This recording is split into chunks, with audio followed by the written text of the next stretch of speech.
Hello everyone, and welcome back to another tutorial.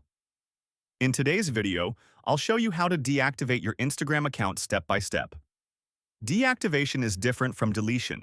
It temporarily hides your profile, photos, comments, and likes until you decide to reactivate it. This is a great option if you want a break from Instagram without losing your account. Let's get started. First, open the Instagram app on your device. Next, tap on the profile option in the bottom right corner. Then tap on the three lines in the top right corner to open the menu. From here, select Account Center. Next, tap on Personal Details. Now, go to Account Ownership and Control. Tap on Deactivation or Deletion.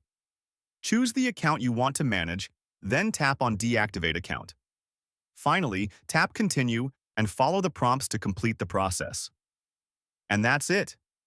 You've successfully deactivated your Instagram account. Your profile and content will be hidden until you log back in, at which point everything will be restored. I hope this tutorial was helpful. If it was, don't forget to like the video, share it with others, and subscribe to the channel for more Instagram tips and tricks. Thanks for watching, and I'll see you in the next tutorial.